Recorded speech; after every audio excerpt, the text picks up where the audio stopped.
Click the link in the description for your free Amsoil catalog.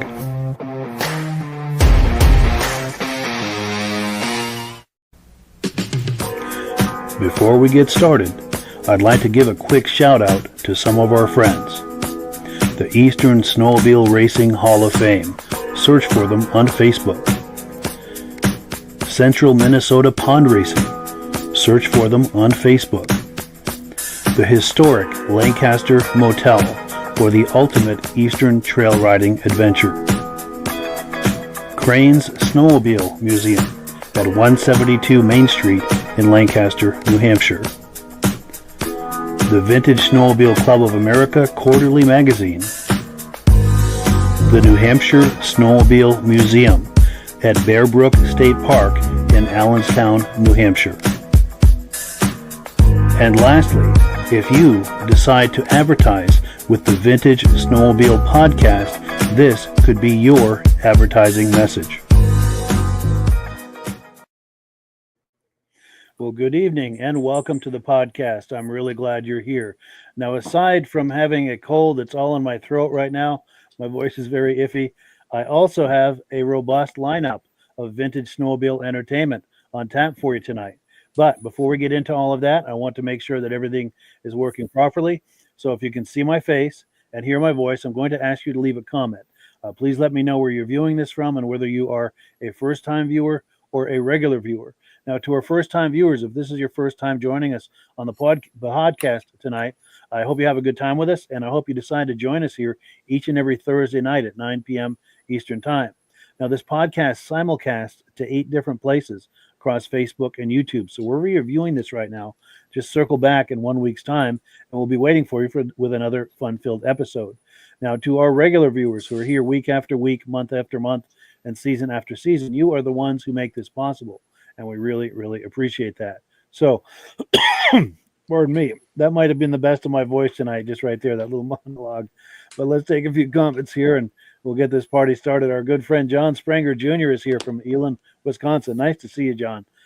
Ben from Vintage Mini Bike Lovers is here. We just did a mini bike podcast with him Sunday evening. Had a great time. He said we're coming in loud and clear, Carterville, New York. Great to see you. Stacy and Art Foes, the regular viewers from Platte Hill, New York. Great to see you. Jim Holbrook is here, Thetford Center, Vermont. Regular viewer, loud and clear. Oh, pardon me. It's going to be that kind of a night. Kevin Culhane is here, loud and clear, Sudbury, Ontario. Great to see you. And I'm keeping these short just to kind of preserve my voice a little bit. Mad Dog is here from Wisconsin, checking in. Good evening to everyone. Wonderful to see you. Our good friend Midnight Rider is here from Northwest Wisconsin. Mike Whiteside is here, loud and clear. Nice to see you. Dave Lowry is here. Repeat viewer saying we're loud and clear. Dave Trim is here, Carthage, New York. Great to see you. Rich Shad is here, our good friend from Cleveland, New York, regular viewer. Mark Rediel, I think is how that's pronounced, says hello all, Northeast Ohio.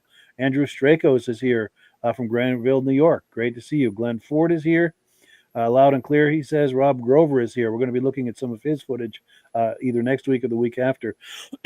He has an amazing cheetah collection from the 70s. And he sent me some nice video clips of that. We're going to be looking at that real soon. Anyway, get that out of the way. Let's bring our friends on, and we will get this party started. Gentlemen, how are y'all doing tonight? 100%, Mike. Good. Doing good, Mike. Excellent. And then the man there in the yellow jacket is our good friend, Tom Peters. Jim Leighton is his good friend who's helping to facilitate this tonight. We owe Jim a massive thank you for doing that, because we've been wanting to get Tom on here for quite a few years, almost as long as we've been doing the podcast. But the obstacle has always been it's difficult for Tom to do the technical side of things. So Jim was on a couple of weeks ago as our live guest, and he said, well, I live near Jim. I live near Tom, good friends with him. Why don't I go over there and take care of the technical side of things? So, yeah, we owe Jim a huge, massive thank you for doing that. Tom, how are you doing tonight? Good. Good. Hear me? Oh, yes. Yeah, and you can hear us okay? Yeah, well, I don't hear you very well, but I can hear you. Okay. We don't have Wonderful. the best setup here tonight. We don't have very good service, but we had a great setup in the other room. It's just not enough bandwidth to make it happen in there. So Sure. Right. we'll do the best we can here. Yes, no worries. Yeah, we'll wing it. We'll do our best, and yeah. And worst case, we can come on next season, and anything we weren't able to cover, we can try to fix that up next season. But where would you like to begin, Tom, as far as your legendary racing career in the state of Maine? Well, I thought you were gonna lead the show and lead me into questions and, All right, we can do that. I Midge, started back in 1966. The race those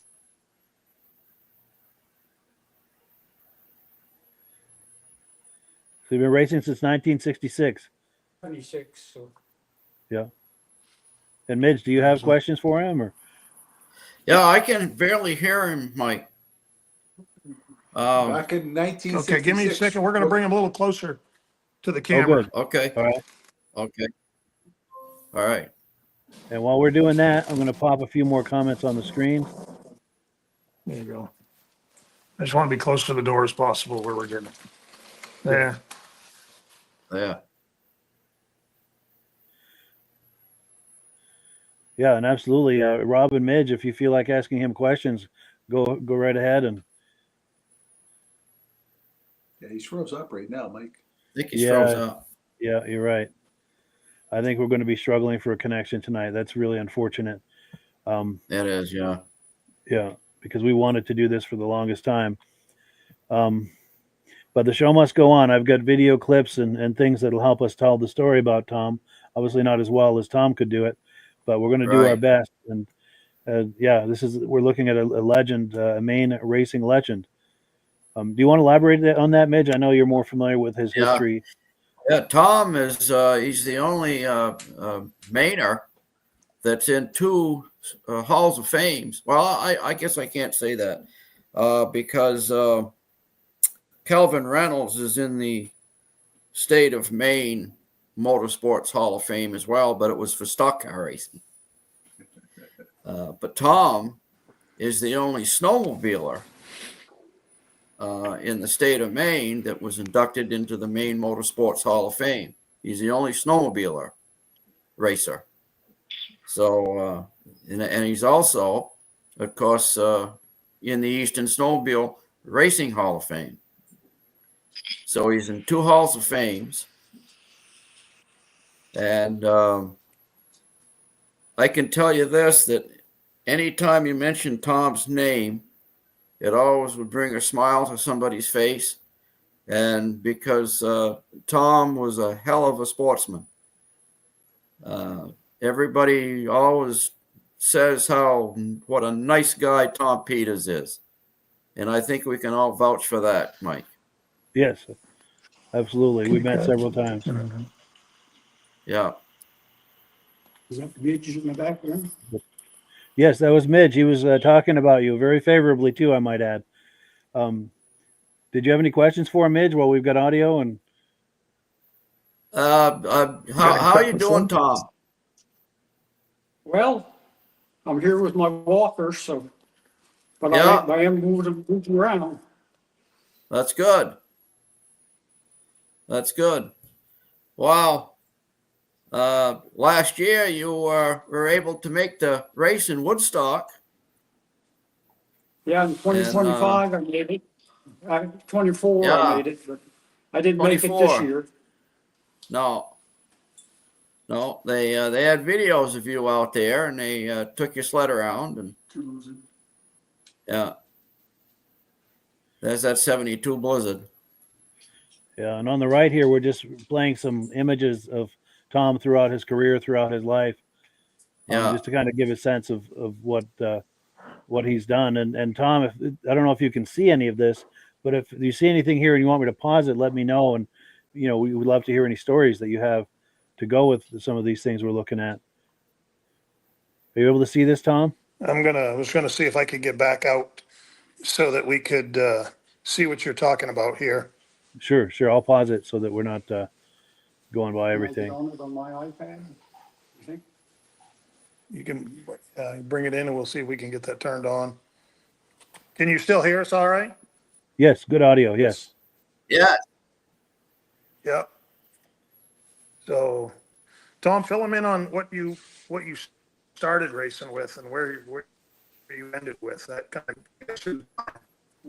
Well, the first thing I raced was a 67 Olympic S with the dual carburetors on it.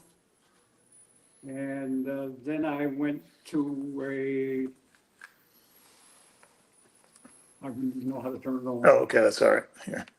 I went from there to a.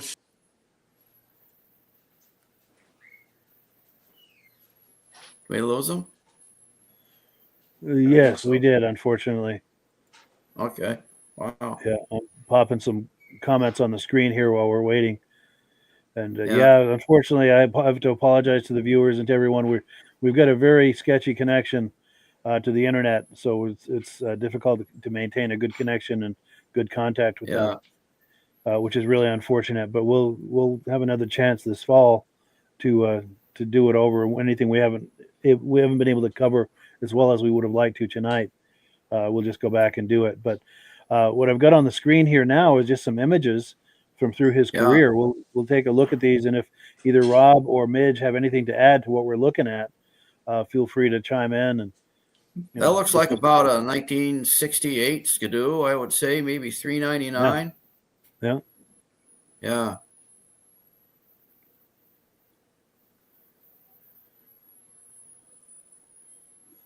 And I know, Midge, at one point you were telling me he always raced only in the state of Maine, correct?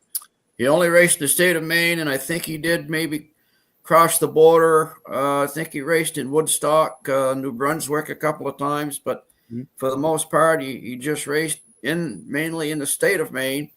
And I think that's the reason, or one of the biggest reasons, why he was inducted into the Maine Motorsports Hall of Fame as is the only snowmobile racer because of that. Sure. He's stuck in his own state of Maine, mostly up north.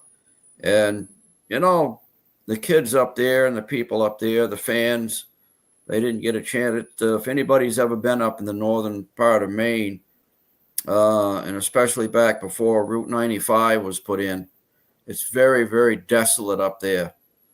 And a lot of people didn't get a chance to see world-class snowmobile racing like we do down here. I mean, Lancaster's one of the bigger races in the country, and Laconia is here in New Hampshire, and then you had Bangor, of course, but you go above Bangor and it's pretty desolate. Yes. And Tom gave those people up there world-class racing. Nice. And that looks like an eagle. Yes. Yeah. Maybe we can ask him, Tom, if you can hear us. We're looking at an image right now of the eagle. Was it the double eagle? Do you have any memories or stories associated with that? I guess I'm froze up now. Yeah, your video is. I think I so. can still hear you, Claire. Yeah, good audio still. Yeah. Now, Tom, can you hear us at all? Yeah, we're struggling for a signal with them. That's really unfortunate. Yeah. That snowmobile beside the eagle, it looks like one of the black dot circles Skidoos. All I have right now is the Skidoo. Yeah. So go ahead, Rob, about the black dot you were saying? Yeah, Skidoo with the black dot in the center of the circle. Yeah. It looks like it's cut out for a scoop for air. Yes. So looks like we've got Tom back on. Can you hear us, Tom?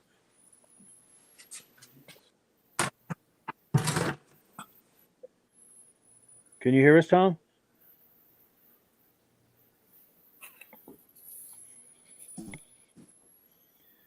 Yeah, this is unfortunate. We're struggling for a signal here. And it's ironic because an hour ago we did a test and we had a perfect signal. It's just funny how that works. Yeah. Oh, you can hear us, Tom? Yeah, I can hear you.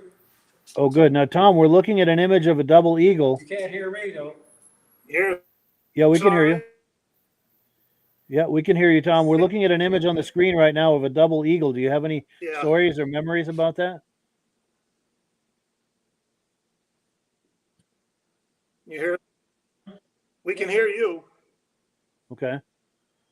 Tom, do you have any stories about the double eagle? We've got an image on the screen right now of a double eagle that you and Jim had sent me. Do you have any memories of the double eagle?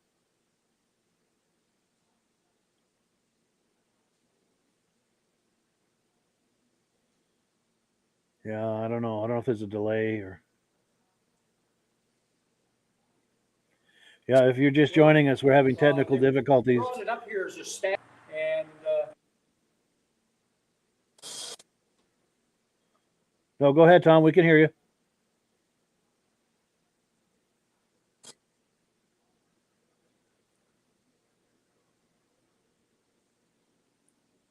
Yeah, can you hear us at all? Yes, we could hear you just now. Yes. Might be a delay.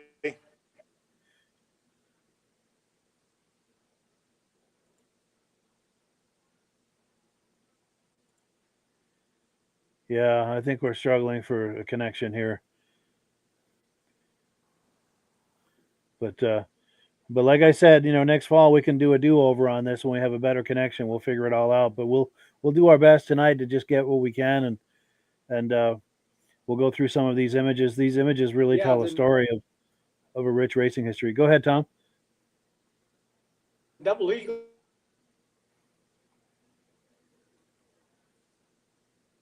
came up here from Timberland as a static display unit, lines on it. The way I could call.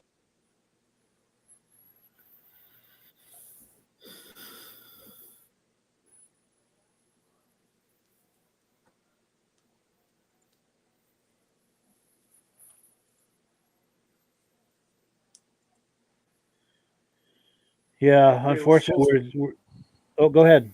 We heard you there for a second, Tom. And they took that motor off, 399 off.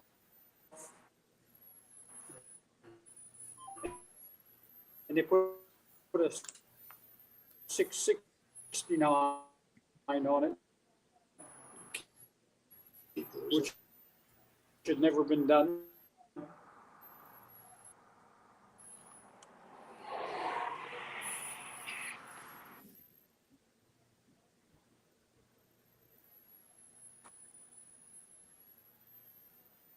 Yeah, I think his audio is cutting in and out. Yeah, that's a bummer. If I could call you, we could talk. Yeah. Yeah, let's let me think. I may be able to. Yeah, call me. You have my cell phone number, right, Jim? And if you don't, I talk have on a yours. cell phone. Yeah, and if you don't, I'll try calling you. And I'll just hold the phone up to my microphone and see if we can get a good enough signal. It is. Yeah. We don't have service here. Oh, you don't? Maybe if I can I call it? So what year was that double eagle made? Did they only make that double eagle 1 year? Yeah, I think so. Yeah, call me. All right, I'm calling you right now, Jim. 1970, I think. Yeah. Hey, Jim, how you doing? Hear me okay? Yes. I've got the microphone. I've got the speaker right next to my microphone.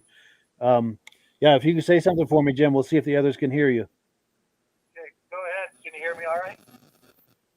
Yeah. Okay, yeah. So they made that double eagle in '69. They had like 3 different versions, and then they had a single cylinder version, right? And then the 600 sitting next to it, actually that sled is out back here, and if we could get some signal, we could show you that. Wow. That exact same sled. Wow. Go ahead and talk to Tom. Yeah. Wow. That 68 600 there, I raced that in 69, and it's like Jim said, it's sitting here on the shelf, all restored except for the cowling. The double eagle. Can you hear me? Yes.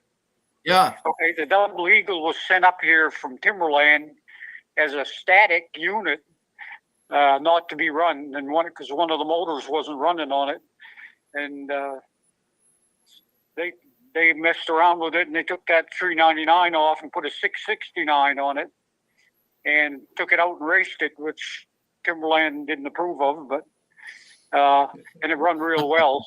Won every class that it run in. So. That's amazing. Wow. Very cool. I didn't drive that particular sled. I drove the one next to it there, the 600. Yes. Yeah. Black dot. And that opening in the black dot, is that an air intake? What are we looking at there? That's what the They headlight just took was. the headlight out of it to give it more air. Okay, get some air in there. Yep. Nice. Yep.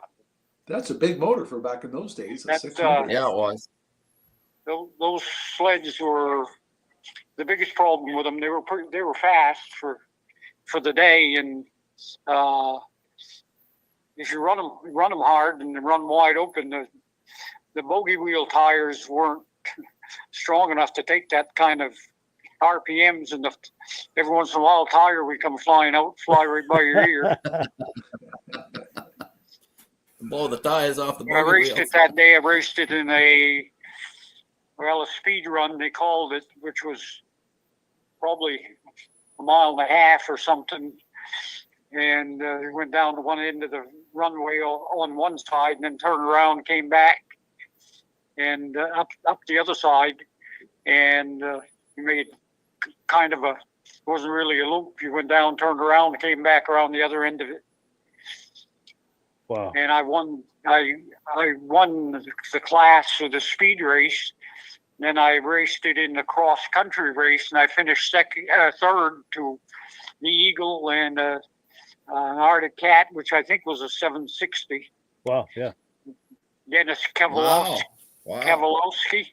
Yes.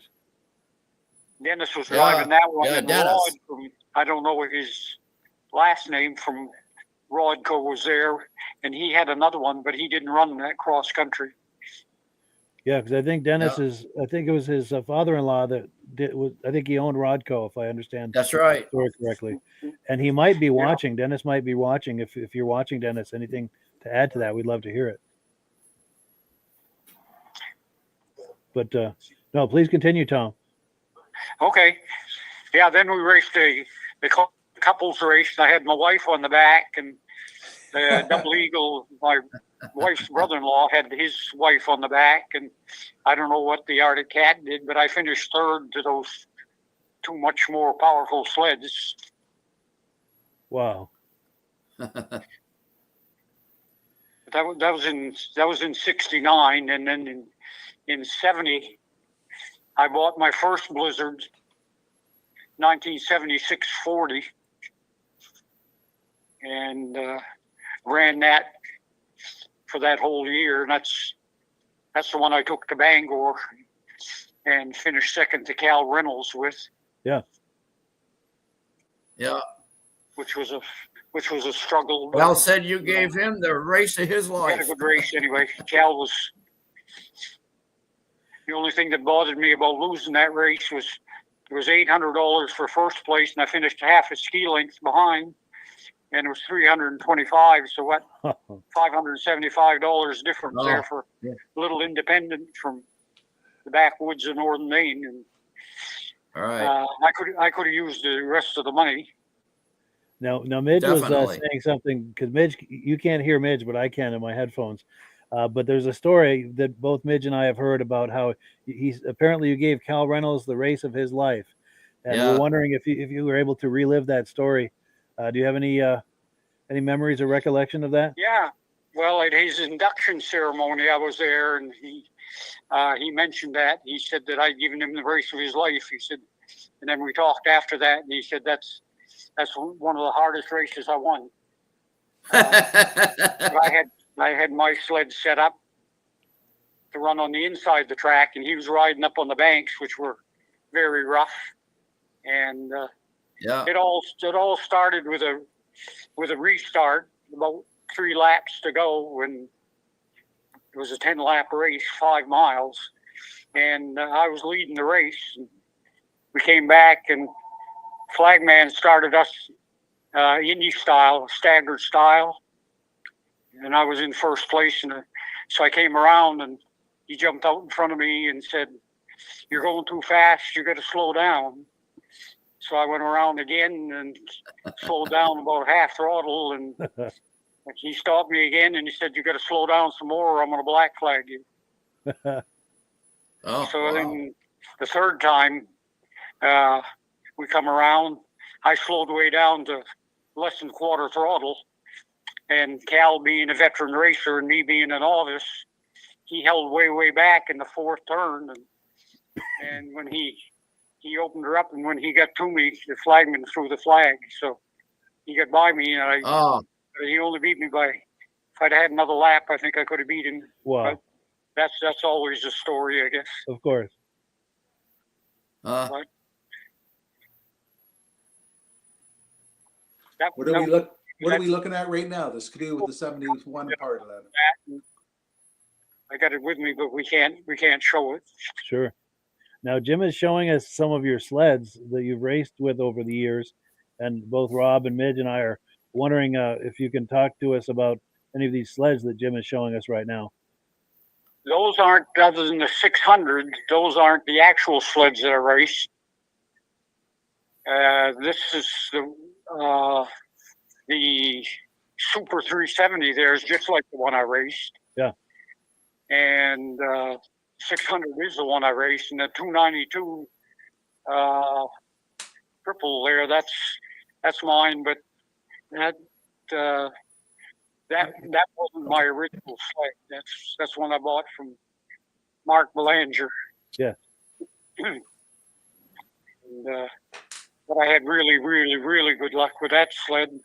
In that same year in 72, I ran a 650 as well, which ran real well.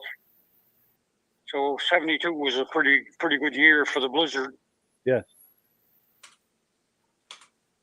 I won some races, and quite a few races in 70. I had a 71 triple, but as everybody knows about the 71 Blizzards, they weren't a real good race sleds. I heard they were a little tippy. Is that the sled I'm thinking of? Yeah, they were. They were. Just a minute. I'm gonna try to move where the sleds are. Okay. I just seen a ball of Amsoil, Mike. Oh, nice.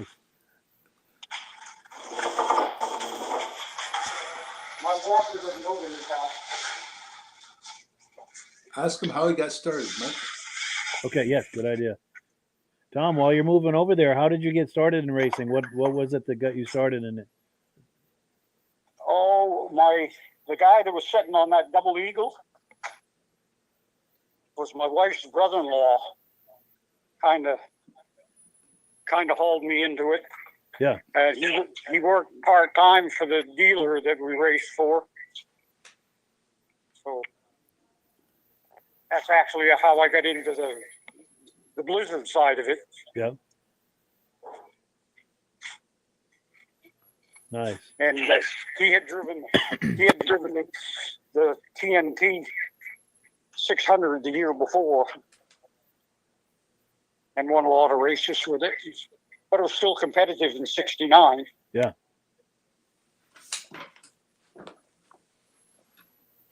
And I'm sitting out here next to the 370 and the 292.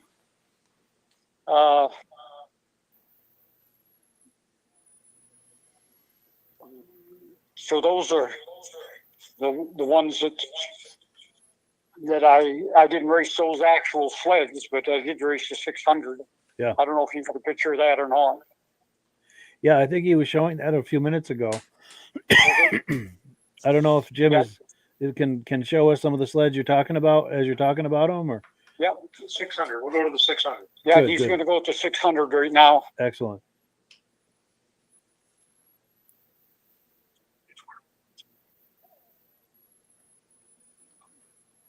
Okay, go ahead. Yes. Tell me 600. That 600 was left here, and I don't know where it ended up, downstate somewhere. And guy bought it, and he took it over to Canada and had it restored and brought it back. And 2 years ago, 3 years ago, I guess. He brought it back to Presque Isle, and he said that's where it belongs, where you are. So Yeah. he said you raced this sled. Scott Tompkins is the guy's name. Scott Tompkins. He owns some of these sleds, like the 494 that's here, and a few of the other ones. Yeah. But in the 70s, Oh, here we go. Yeah, we're back. Go ahead. Yeah, we're looking at the Snow Twister, and then there's another frame up above it. Yeah. I'm sitting kind of back too to where Jim is here, and Okay. I don't have my walker, so I can't turn around. Sure.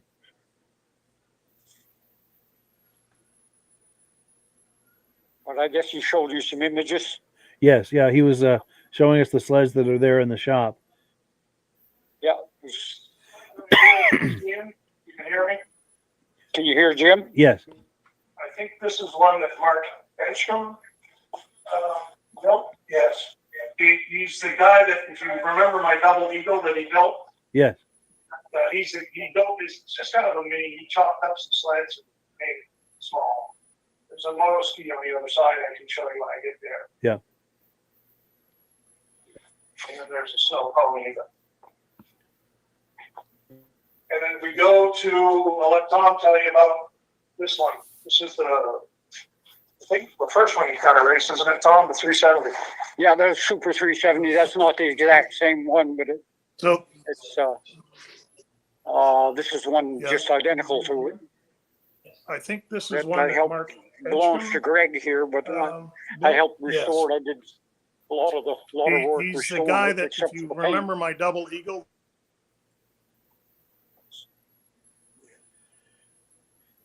Yeah, I think we've got quite a delay between the camera and the audio, unfortunately. Oh, that he built this. It's just kind of a mini each on the other side. And then there's, if we go. Yeah, that's, I helped restore it. You see it right now, like, A lot of work was. Okay, now we're looking at like an Olympic, I think, like a 69 Olympic, give or take. so that's a 68 370. That's the one that Tom That's the one that Tom was telling you was that telling you that he raced one that was like just like this one here. here. Yeah. Not this Not one, this but one, just but like just it. like it. Yeah. well, there's a picture there with me on the one that I raced. Oh, yes. Yeah, I see the photograph there. Yes. Yep.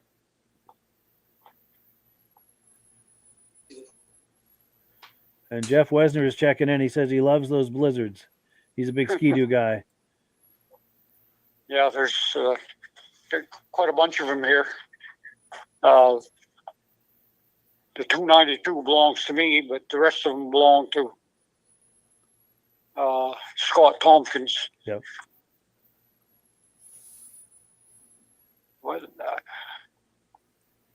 I was going to say, I don't know if Jim showed you that or not, but I have my original suit that I bought in 1967, and I wore that all the time I raced. Everybody said, well, you're going to buy a Ski-Doo suit, you know, ride the colors. I said, I started with this one, I'm going to finish with it. And I run that till 76. Yeah. And I got my original helmet that I also bought in 1967. Yeah. And then I guess are you getting his images? Yes. Right now we're looking at a Ski-Doo with the big tune pipes. Oh, okay. Oh, He just mid moved to late away from 60s. That's a 494, which is extremely rare. Yeah. Those engines had to be built. Yeah. There were a water pump engine that they converted to a snowmobile engine.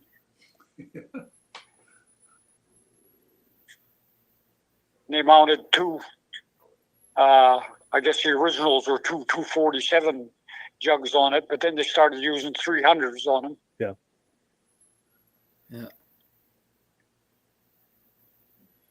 Then there's that iconic Blizzard that was behind you a moment ago. I don't know if you've moved or not, but there was an iconic Blizzard that you used to race.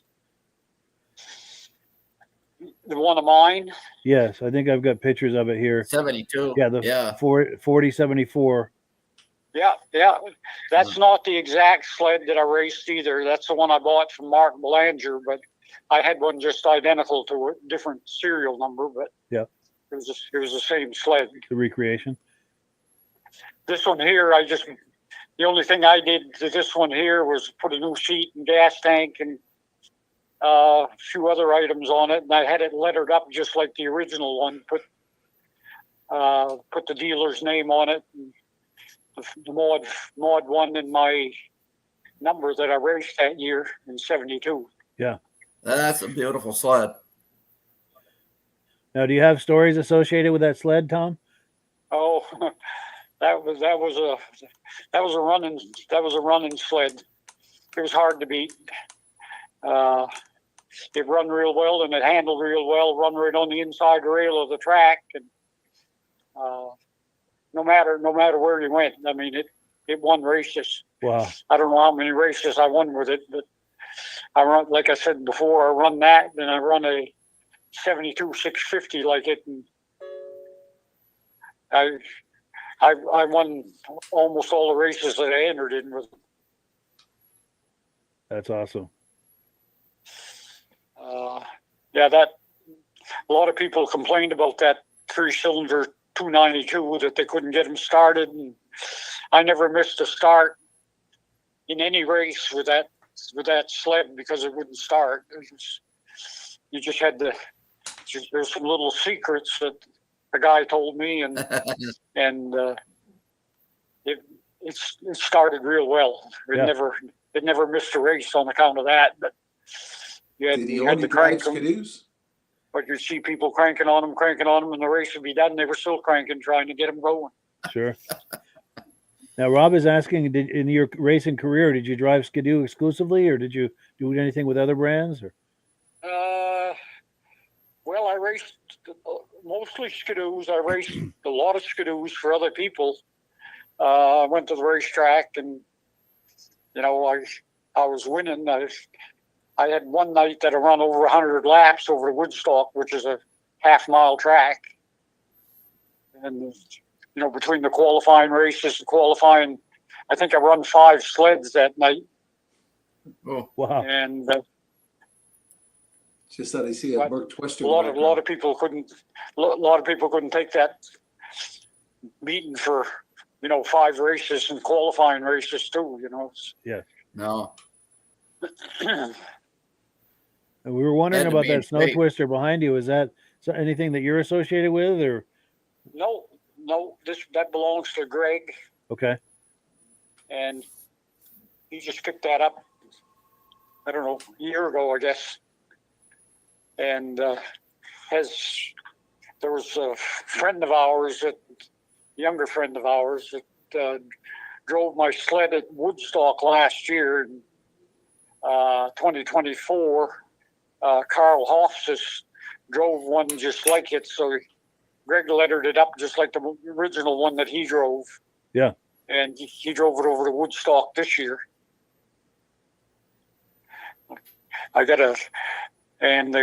Mine, when Greg and them took mine over, I couldn't make it. I just got out of the hospital, but they took my sled over, and a great friend of mine, we raced against each other. He was a cat racer, Yeah. Dennis Hofstas, and he drove my sled this year, and he said he'd never seen, all he'd ever seen to that sled was the back end of it. So Nice. That's cool. Well, What cool. was your So it favorite looks track like. to race at? What was your favorite track to race at? Rob is asking what was your favorite track. well, I really liked Woodstock. Like I think I mentioned it, that Woodstock is a half-mile track, but other than most other horse racetracks were measured on the inside. I mean, on the outside, it's a half mile. Yeah. And Woodstock is a half mile on the inside. So it's got the longer straightaways, and it's really a fast track. That's where they raced there in the February. And Sabrina was there, and you know, a lot of the big time races. I think young Nass was there. Lucas, yeah. Yeah, Lucas. Yeah, that was in Woodstock, and they had a beautiful track. They Beautiful had a nice track, Did you want to take one of and they the built machines it for out for a these new ride? sleds. You know, wasn't made for these old ones, but they let them run the old ones out there just for a parade lap Sure. to show the difference in the sleds today and back then. Were you able to take any of them out for a ride? Could I? Yeah. Did they let you do it? Or?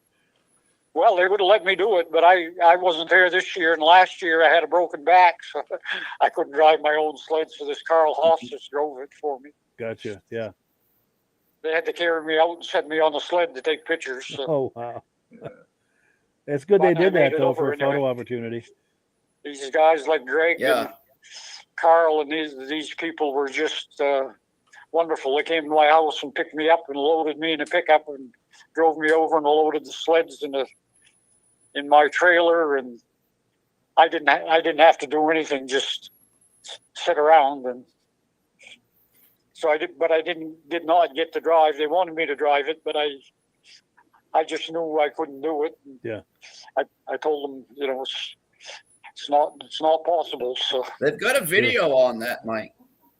Well, apparently there's a video on that. And Yeah. I don't know if I I've think got I had it. a video of it running there somewhere. Yeah, let me see. I might They have showed it. Yeah, Tom there and everything. I think I've got it. Let me see if I can cue that up. Let me this will take just a moment here. Did he ever race on any of the high banks tracks? He's talked a few times how he liked But the for inside. people that like those triples, this is a good running one. Sure. Now Rob is asking you, did you ever race on the high bank tracks? Well, I raced on them, but I never raced on the high banks. I stayed right away from them. Stayed on the inside, yeah. I It was smart, set my Tom. sleds up so they would run down on the inside, and Yeah. I didn't. It wasn't just hard on the driver. It was hard on the sleds, beating them over them banks all the time. Yeah. Awful. Well, I think I've got that video clip. Let me cue this up here and see if it's the clip that you were talking about. Let's take a look at it. This is taking a moment to load here. That's quite long, I think.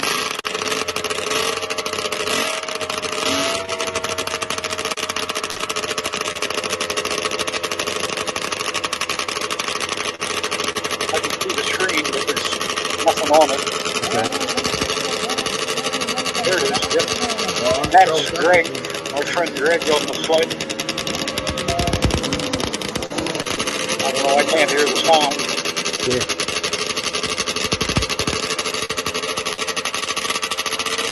That's just one that's set me here. That wasn't my original one. Yeah. But like I say, Carl had raced there a lot, and he took it around, and he came all the way from Oregon just to drive that. From Oregon. Wow. And who He was that? flew Was that in. Jim Smith? Pardon? Who was it, the driver? Carl Hofstas. Okay, yeah. From Oregon? Yeah. Wow. And I'm sure he's listening in, so he'll be glad to hear that. Oh, good. Yes. Give him a name drop. But right there, he drove the sled over to where I was standing off the track, and came over and shook my hand, and then drove it off there, as you can see. Yes. And I think he made 2 laps with it. 2 laps, yeah. You gotta like the sound of those triples, right? Yeah. Yeah, Rob's saying he likes the sound of the triples. Yeah, they are. He's got quite a And the note. 292s are, the big triples are nice, but there's a different sound to the little ones. It can kind of get a snap to the exhaust. Yeah. It's not a rumble. It's a real snapping noise. Those little engines would turn about 10,000. Those little triples, 10,000 RPM. Wow. which was unheard of in those days. Yeah. Yeah. The big ones, the big triples, you couldn't turn that fast. But that little one was Pretty that. agile. That and the 340, you could run them at 10 grand. Sure. Now that sled just to your right there, on the lower level of the rack. Is that the 76 you were talking about? Yes, that's a 76. It's 78. 78. Okay. 78 440 SS. Now, is that one of Greg's sleds, or is that something you raced? No, I didn't race that. Okay. No, I was out of it by then. Sure. The last thing I raced was a 76 Polaris TX 340. Oh, That was a cross-country race from Presque Isle to Caribou, which is 15 miles the way we went. And that was a race that there was a bunch of the young fellers there that didn't know I was going to race, I guess, because I showed up at race time and they pulled up to the starting line there, and they said, "What are you going to do?" I said, "Well, I'm going to take a ride over with you, see if I can keep up with you." And about, I don't know, 3/4 of a mile away from where we started, I passed them all, and I was the first one to Caribou. So, Wow.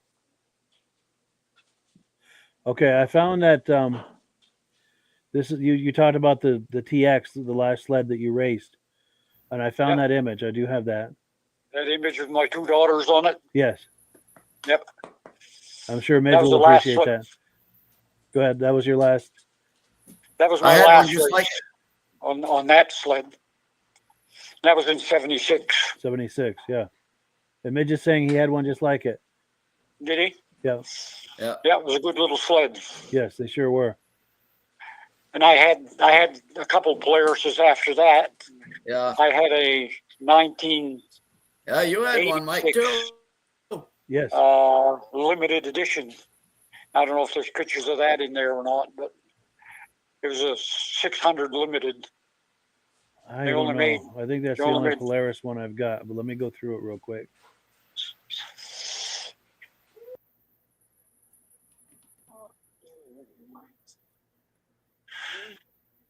Yeah, I think it's the only Polaris I've got. Yeah, I don't know if that one's in there or not. It's a Yeah. 600 LE, they called them, Sure. limited edition. Yeah. And that was a 600, but I never raced that. Sure. Now I we've was got too- about I was 10. too old by then. Sure. Totally understand. Now I wanted to get your recollection of we've got an image here of you being in the Motorsports Hall of Fame in Maine. I wonder if we get a few quick comments on that, and then also, of course, we want to hear about your induction into the Eastern Snowmobile Racing Hall of Fame, which, of course, Midge and I are involved with. Yeah. I got.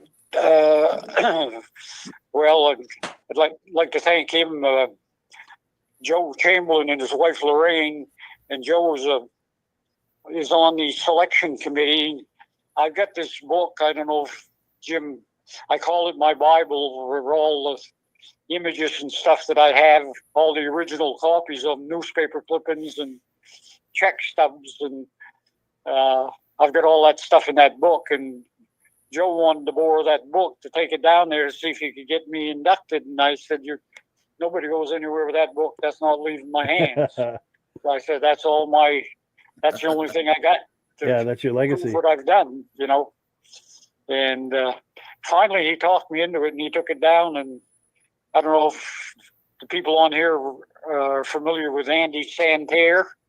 He was a race car driver for in the Bush North Series, won championships, and Yeah. Heard the name. and then he went to the Bush Series, and Andy was on the committee as well, and they nominated him, and they showed Andy my book, and they said no problem with putting him in there with all the documentation he's got. But I'd like to say too that it wasn't just the races I won or whatever. I had all the documentation, which most people don't have. Yeah, I'm sure with either one of these. I mean, I've talked to those people, and they say, somebody calls them up and said, "Well, my grandfather raced and won all these races," and said, "Well, send us the documentation." Well, we don't have any. Well, if you don't have documentation, how do we know Yeah, it's true. Could just be what you're talk. saying? And I had all the documentation to cover everything I said. So That's impressive. And Yeah. in the same way, when Midge sent me a note and said that wanted to know if I was the guy that got inducted into the Maine Motorsports Hall of Fame, and I told him yes, and he said, "Well, send us your paperwork," and I sent him basically the same copy of some of the stuff that I'd sent down to Maine Motorsports, and that was what it took, I guess. Yeah, and this is we've got the letter from Midge to you on the screen right now. Yeah, that was an email that he sent me, and he said, I think he said the following year after that, so in 2020, but again, ill health, and I couldn't make it to my own induction ceremony, so Mark Belanger stood in for me. Yes. In fact, we've got an image of you and him at the museum, I think several years prior, 2 years prior. Yeah. And I was fortunate enough to catch you for an interview that year as well. Yes, I remember that. Yeah. So this is a Crane Snowmobile Museum where they do a couple of years before. Yeah, where they do the annual Eastern Snowmobile Racing Hall of Fame induction ceremony. Now, this is a special image on the screen right here. We were talking earlier about how you gave Cal Reynolds the race of his life. We've got an image of you and Cal Reynolds standing there. Talk about legend of legends right there. Two legendary racers from Maine. It doesn't get better than that in my book. Yeah. I was telling somebody the other day I was mad at Cal for 50 years for beating me in that race. Yeah. And I said, we went down there and we shook hands. And I said, I didn't tell him that, but I said, I'm going to bury the hatchet today. That's nice.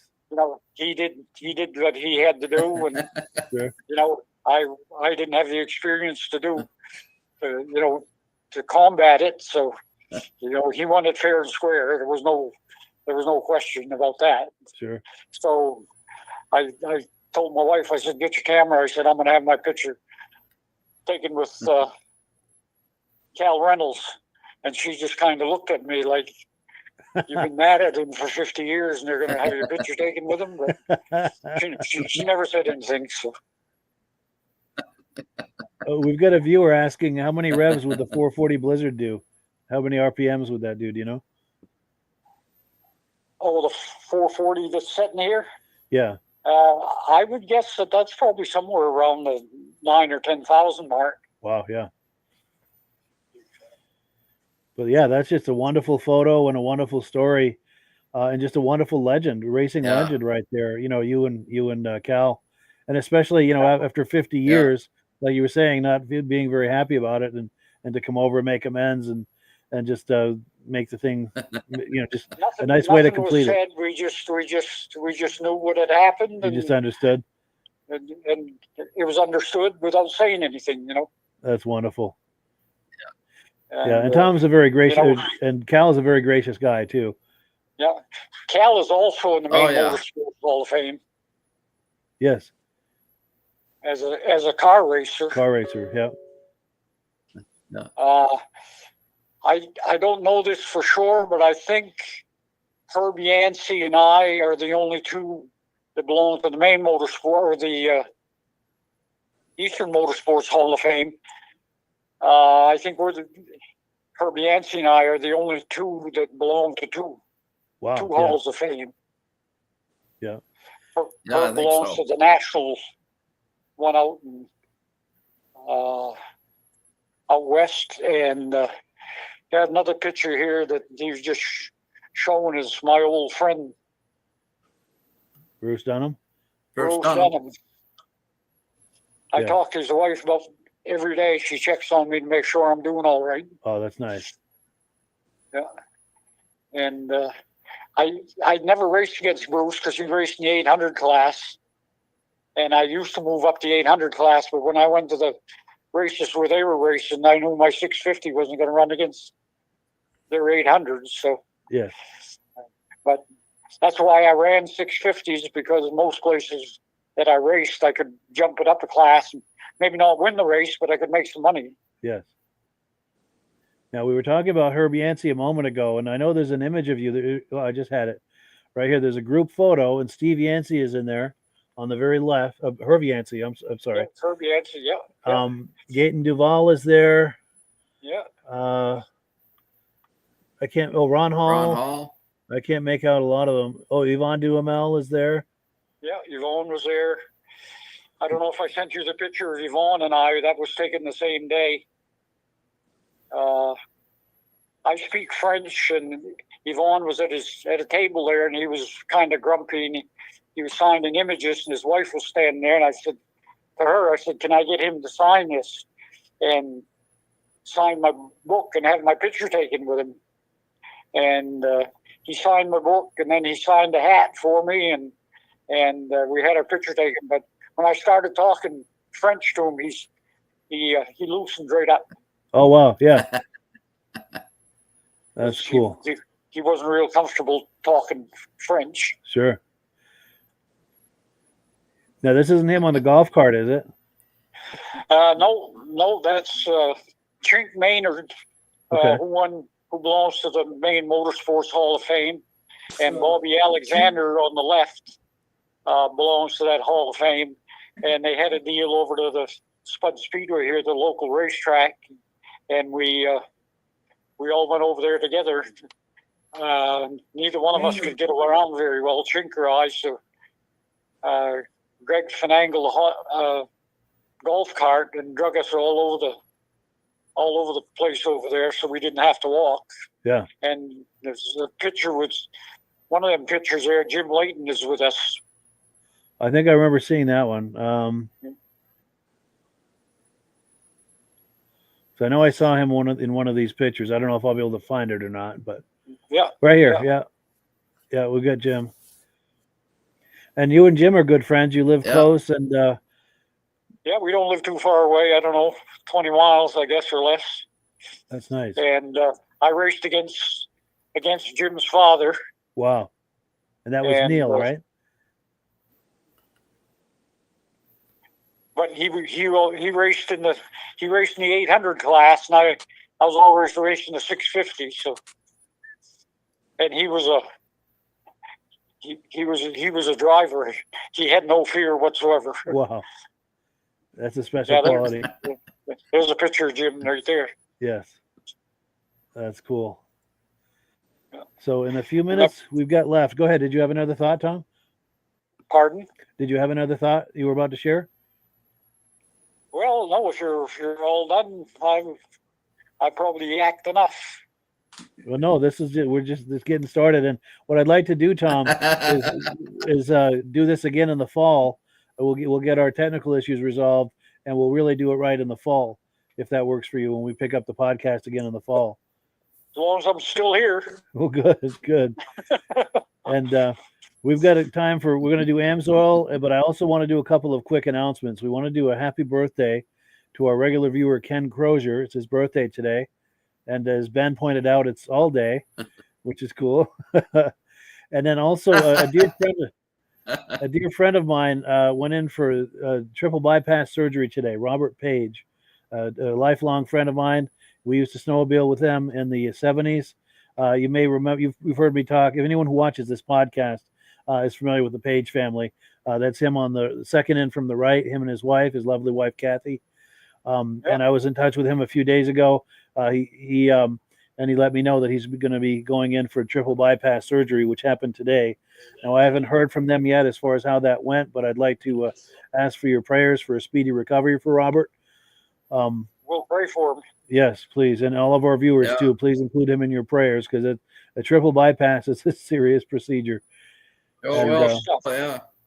And like I said, these are lifelong friends, this family and our family and that family. We've been lifelong friends all through the years, really close friends, lots of wonderful memories together. We used to do a lot of trail riding in the early 70s.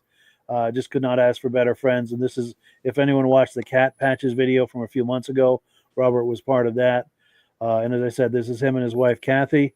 And then here's a shot of his mother. His mother passed away a couple of years ago, but she's cousin to Claude Hebert, legendary racer Claude Hebert. And we're also another thing, a wonderful thing about his mother, Hermance was her name. She was like an aunt to my brother and I when we were little kids, and just a wonderful friend all through the years. Just really wonderful friendship between the two families, all lifelong friendship. So if you possibly could, please include Robert in your prayers, all of you, all viewers and everyone. just for a speedy recovery. I know it's a big deal with the triple bypass. So I want to thank you for that. And let me take a couple quick comments, and then we're going to see if Rob feels like doing Amsoil. I'm just popping comments on the screen here. Here we go. Speedy recovery to Robert, and happy birthday to Ken. In fact, I got to give Ben credit. He's the one that told me about Ken Crozier's birthday, which is awesome. Pardon me. Awesome interview with Tom. Made for a really great show. Looking forward to seeing everyone next week. Yes. And Mad Dog, great history. And I think we lost Rob. Hopefully he comes back on. But one last thing I wanted to share is in the way of announcements is Sunday night, Midge and I are going to be we're doing another remembrance of Bob Eastman. We've been in touch with a couple of his grandchildren, and they're sharing memories with us. There's a couple of iffy things about them making it Sunday night, so we pre-recorded the interviews, and we went through all of the images that they had sent us, and they made comments on the images and everything. So that's all going to be Sunday night. So if you enjoy Polaris, if you enjoy Bob Eastman, you're going to love Sunday night. Midge and Rob and I are going to be remembering Bob Eastman. And okay, Rob doesn't have audio, I guess. So you can't hear us, Rob? Yeah, he can't hear us. I was going to have him do Amsoil. I had to back out a couple of times. Sure. But yeah, Rob, if we can put you full screen, say something, Rob. I know he can't hear me, but okay, he's going to log on and back off. If we can get him back on with good audio, we'll give him a chance to do Amsoil. But see if he can get back on. But we wanted to thank Tom Peters for coming on tonight, also for Jim Leighton and Greg Rodrick for making that possible. Even though we struggled with the connection, we managed to still get some good stories there. And yeah, Rob is back here. Let's see if we can get him on. How you doing, Rob? I got it. There we go. Now back on. Excellent. Are you ready for Amsoil? Sure. Excellent. All right. And I've got that graphic too that I sent you from before, that promo graphic, that Polaris thing. Oh, we lost your audio. Oh, we lost your audio, Rob. Oh my goodness. Oh, he's going to log off and back on. All right. Well, since he's willing to do it, we're going to hang around and give him a chance to come back on, and we'll chat amongst ourselves here. Because Rob doing Amsoil is a big part of the podcast. The gremlins are really hitting us today. Oh, big time. So we've got good comments coming in here. People enjoying the show. I locked up a couple of times. Yes, I saw that. Yeah. It's just a bad technology night. But yeah, we hope that you will join us Sunday night. Did you want to add anything, Midge, about Sunday night? No, I'd be looking forward to it. Yeah. And Amy and Carolyn went over to the Polaris Experience Center, and they were able to get some footage with Mike Hatteen, no less. Oh, good. And Mike Hatteen gave a tour of the Experience Center, and because a lot of Bob's things are at the Experience Center, a lot of his racing things and outfits and like that. But yeah. Oh yeah, he's saying I think it's a full-blown mood that's in the air. And Ben and I had technical difficulties Sunday night as well. Yeah, and Ben and I had technical. Ben and I had technical problems Sunday night too. But yeah. So I don't know. I don't know if we're going to have a chance to do Amsoil, but we want to thank Midge and Jim and Tom and Greg and Rob for being on here tonight. Thank you all for all of our viewers who were really incredible about staying in there through the whole thing in spite of the technical difficulties. We got through it. Yes, and we've gotten the message loud and clear that our viewers are very interested in history. So we're working hard to bring that to you. We're going to be bringing that to you Sunday night at 8 p.m. also with another look at the Eastmans, look at Bob Eastman with the Eastman family, with his grandchildren. So that's going to be a great time. Final thought, Midge, before we wrap it up? Oh, I'm just excited about Sunday, and I hope the gurus, the gremlins, all of the little things that's going on tonight, that strange things don't happen to us. Yes. And Jim, if You know. if you can hear us, any comments, any final comments? I don't know. He might be locked up. Yeah, he's lost. Besides the full. But we had him there for a second. Yeah. Yeah, unfortunately, the Full moon. Gremlins, the full moon. Maybe that was it. The Gremlins on a full moon, not a good mix. No, And Rob Oh, says, we- "Great show. Look forward to Sunday." Go ahead, Jim. Yeah. Did you have a comment? Thank you, No, Jim. everyone's freezing up on us. So, yeah, we're going to wind this Yeah. down. We're going to give Amsoil the last word. We've got a little presentation we do for Amsoil. But, yeah, thank you, Midge, and thank Okay. you to everyone coming on and all the All right. viewers. Bye, we'll everybody. catch you Thanks for Sunday sticking night. up with us. Sticking in with Yeah. us here. Catch you Sunday night All with the right. Eastman family. Good night. Hello, everyone. This is Rob and Mike. How you doing today, Rob? I'm doing good. Mike, yourself? Very well. Thank you so much for coming on. I appreciate it. Now, today we're going to be talking about Amsoil, and in a few moments, we're going to show you how you can get the deepest discounts, free shipping, and free gifts when you order your Amsoil products through us. But first, I'm going to ask Rob to give you a quick description of what Amsoil is and why you should consider using Amsoil products in your motorized vehicles. Thanks, Mike. Amsoil is 100% synthetic oil. Everybody uses Amsoil for a different reason. Some people like the benefits that Amsoil is warranted for 25,000 miles or 1 year. The reason we can do that is because Amsoil doesn't oxidize. It doesn't form the usual carbons, gums, sludges like petroleum oils do. That's why we can keep it in the engines longer. Petroleum oils never do wear out. They oxidize themselves. That's why they have to be changed at 3,000 kilometers. And Amsoil likes the benefit that you only have to change the oil once a year. That saves some money. Some of the people like the benefit of Amsoil is it's a slipperier type lube. By having a slipperier type lube, it cuts down friction and drag. By less friction and drag, engines run 20 to 50 degrees cooler, better gas mileage. Now, Amsoil says 25% more protection than the industry requires is in the Amsoil bottles. My average customer gets about 10% increase in gas mileage. That's a big savings. Yeah. And by cutting down friction and drag, for every 10 degrees you cut down the friction and drag, doubles the life of the engine. So by having the engine run cooler, it makes it last longer. Some people like the benefit of the range of the Amsoil. Amsoil's flash point is 425 degrees, and it pours at 50 below zero.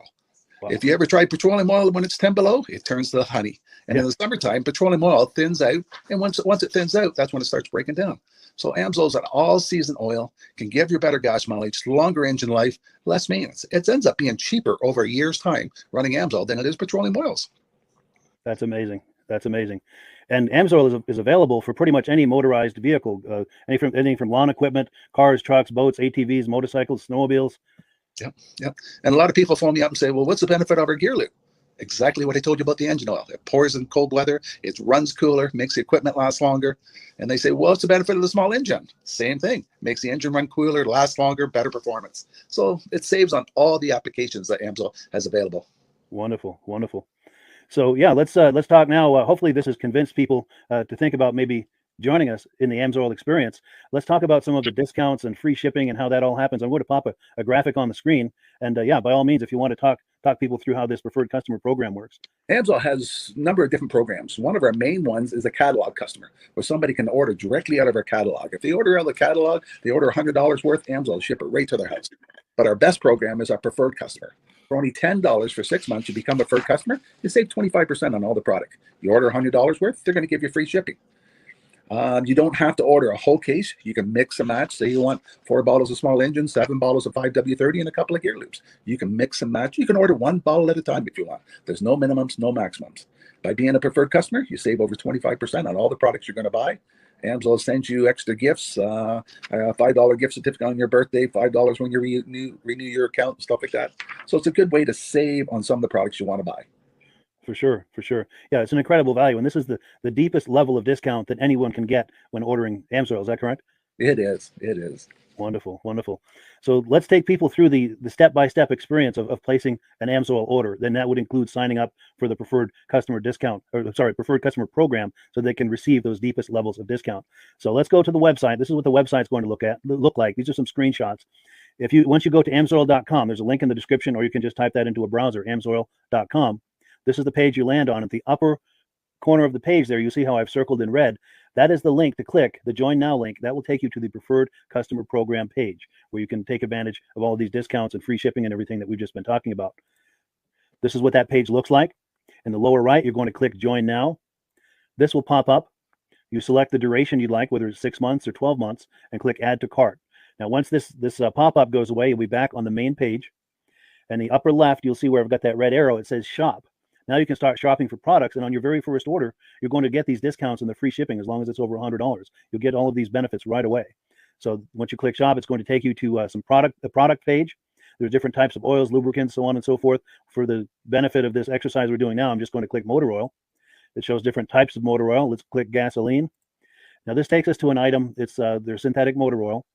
And you can see the item there, and there's choices for different viscosities. But take a look at the price. Let's take a closer look. Let's zoom in. But if you've joined the Preferred Customer Program first, you're going to automatically get the deepest levels of discount. That's what we're looking at here. You're saving $3.80 on that quart of oil. Instead of paying $16.29, you're now paying $12.49 for that quart of oil. That is the deepest level of discount you can possibly get. And then you just add the quantity that you'd like. You select any other items that you're thinking about, add them to the cart. And once you click Add to Cart for the final time, you're going to see this come up at the top of the screen. It's going to show your items and your the total that you're at so far. Pardon me. And then you just click View Cart in the upper right, and that'll take you to your cart. Take a close look here at the upper right. That blue box shows that you're getting free shipping. You're eligible for free shipping on this order because it's over $100. That little yellow box shows that you've got the Preferred Customer Membership on your order that gives you the deepest levels of discounts for the next 6 to 12 months. And then below that, you've got the items that have been selected. For the exercise here, I selected 9 quarts of the Signature Series, but that brings us up over $100 for the free shipping. We're saving $34.20. And if you're ready to finish, you click Checkout Now, and that takes you to this screen here. If you haven't signed up with an Amsoil account at this point, just click in the lower right to create an account, create a new account. It's going to ask you for some basic information, name and those types of things. Now let's take a closer look. You'll see this gray shaded box. This is a very important box. This is going to ask you if someone has referred you to Amsoil. And if so, please enter my name. My name is Mike LaPierre. It's spelled right there on the screen for the correct spelling. And also the referral number, 304-555-94. That's how you make sure that Rob and I get credit for this. Now, in the interest of full disclosure, I have signed up for Amsoil under Rob. So when you order using this referral number, Rob and I both benefit. So if you enjoy these podcasts that we're doing, this is a wonderful way to support the podcast, because when you order using this referral number, Rob and I both benefit. And the commissions I make go directly toward offsetting the cost of doing these podcasts. So I thank you in advance for that, for using my referral number. I very much appreciate it. And once you've done that, you just go into the next screen to enter your payment information, and you're done. Now, once you've placed your order that's over $100, and that order includes your Amsoil Preferred Customer Program, you are now eligible to get a free DVD from myself. Now, this is going to be either a muscle car DVD or a vintage snowmobile DVD. Use the email address on the screen, wkspodcasts@gmail.com. Send me an email. Let me know which DVD you would like me to send you, the muscle car or the vintage snowmobile DVD, and I'll get that right out to you. As you're typing in that email, in the subject line, be sure and type in capital letters, free DVD requests, so it stands out as I'm checking my email, and we'll get that right out to you. So I guess the last thing, Rob, that we wanted to talk about is if someone is considering Amsoil as a business opportunity.